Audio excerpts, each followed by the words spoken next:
3. Life won't always be fair. Have you ever felt like life owes you something? Maybe you thought that being kind, working hard, or giving it your all would guarantee things would go your way. But then reality hits. Someone less qualified gets the promotion, a dishonest person achieves their goal, or your dreams, no matter how hard you chase them, always seem just out of reach. It's tough, I know. But here's the truth. Life won't always be fair. And the sooner you accept it, the stronger you'll become. Is it fair that the powerful lion eats the injured zebra first? I don't know if it's fair, but my friend, that's life. That's nature. All we can do is accept it. Epictetus, one of the great Stoic philosophers, put it clearly. Do not seek for things to happen as you wish, but wish for them to happen as they do, and you will find peace. This teaching isn't just about accepting reality as it is. It's about letting go of that constant internal struggle against what you cannot control. Because in the end, the justice we seek in the world around us won't always match the version we have in our minds. Think of it this way. Life is like an unexpected storm. Sometimes you're walking under a clear blue sky, and out of nowhere raindrops start falling, followed by thunder that shakes everything around you. You can curse the sky, shout at the wind, and wonder why you didn't bring an umbrella. But none of that changes the fact that you're wet. Or you can open your arms, let the rain soak you, and learn to enjoy the water that, though cold, also nourishes the earth. Let me tell you about my friend Reuben. Reuben was a man with a huge heart. He always helped his friends whenever he could, worked tirelessly, and never said no to someone in need. He believed with all his soul that if he gave his best, life would reward him. But one day, everything changed. The company he had worked for years shut down without warning, leaving him unemployed. To make matters worse, some of the friends he had supported through tough times disappeared when he needed help. Reuben felt betrayed and, above all, lost. "It's not fair," he repeated over and over. After some time reflecting, Reuben remembered something he had read from a wise man named Marcus Aurelius. He realized that he couldn't control what life threw at him, but he could control how he responded to it. Instead of staying stuck in resentment, he began looking for ways to adapt. He learned new skills, reached out to others who could help, and little by little started rebuilding. And you know what? It wasn't easy, but Reuben discovered something he never expected. Adversity, though harsh, taught him more about himself than all his years of success ever did. In the end, he didn't find fairness in what happened, but he found growth that made him stronger. Life, my friend, isn't a chessboard where the rules are always clear. Sometimes you play with pieces you didn't ask for, on a terrain you didn't choose. You can complain about the unfairness of the game, or you can become a more strategic player, using every piece, no matter how small, to move forward.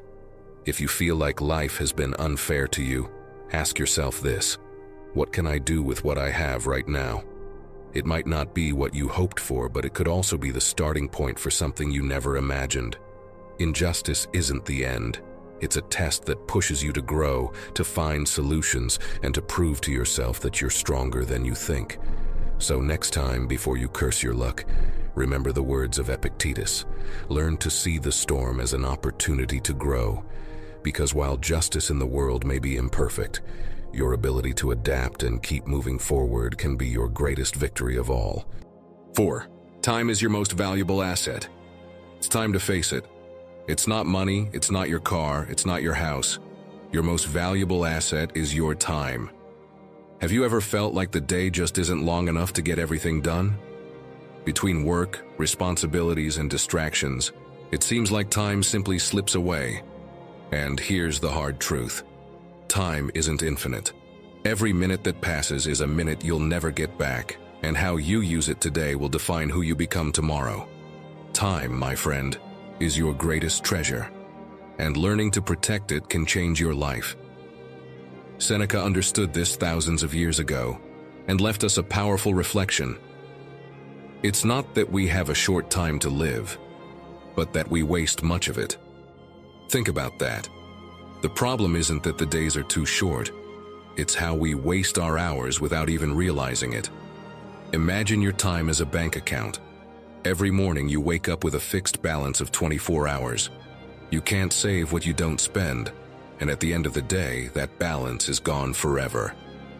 Now ask yourself, what are you investing those hours in?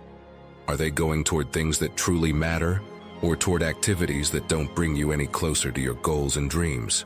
Let me share something I experienced firsthand.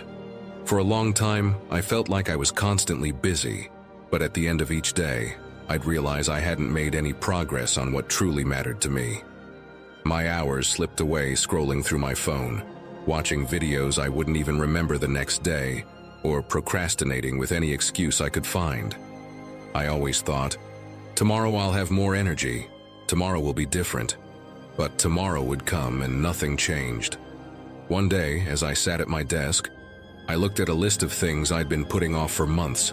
It felt like all that wasted time was weighing down on me. I decided I couldn't go on like this. That very night I closed my social media apps, turned off the TV, and committed to working at least 30 minutes on a personal goal that truly mattered to me. At first, it was hard. I'll admit it. Distractions kept calling to me and I felt weak. But with each passing day, I felt more in control of my time. I didn't just make progress on my goal. That sense of purpose and ownership over my time transformed how I viewed my days. And you? How much of your time are you giving away to distractions that bring you nothing in return? It's time to accept that your time isn't limitless and start making more intentional decisions. If you want to protect your time, begin with 2 simple steps. First, learn to say no. Say no to commitments you don't care about. No to activities that don't fulfill you. Every no to what doesn't matter is a yes to what truly does. Second, set clear priorities. Ask yourself every morning, what's the most important thing I can do today to move closer to the life I want? And then do it. No excuses, no distractions. Time, like the water in a river, never stops flowing. You can't pause it or save it for later, but you can decide where to direct its current. So don't waste it waiting for the perfect moment, or letting it drift away in the flow of urgency. Remember Seneca's words, time lost is never recovered. Guard your time like the treasure it is, because when you look back, what will truly matter isn't how much time you had, but how you lived it. What will you do with the hours you've been given today? The answer is in your hands. Let me know in the comments, do you feel like you're making the most of your days? What things steal your time without you even noticing? 5. Perfection doesn't exist. How many times have you held back from starting something because you didn't think you'd do it perfectly? That presentation you prepared but didn't dare to show at work. That uncomfortable conversation you only rehearsed 200 times in your head. That project you've been postponing for months because you don't feel ready.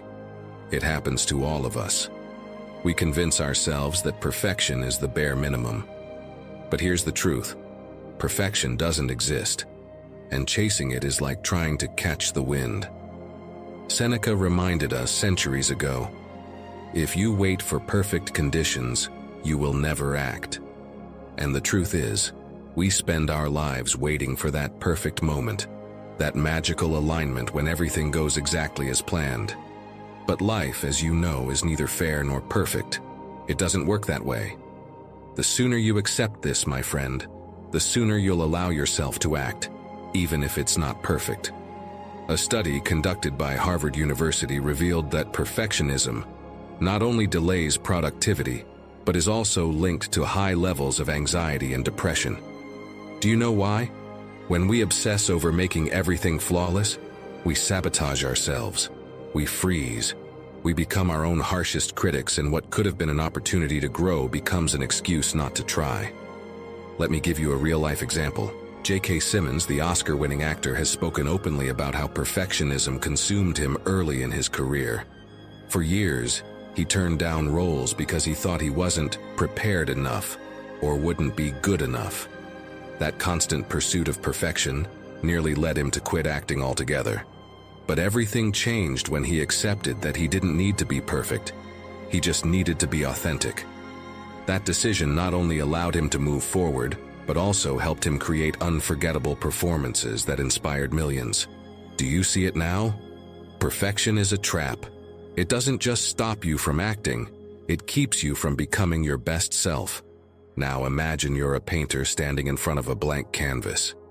If you wait for the perfect colors, the ideal light, and the flawless brushstroke, you'll never make the first mark. But if you start, even with crooked lines and mismatched colors, the painting will begin to take shape. Life is the same. It's not about getting everything perfect from the start.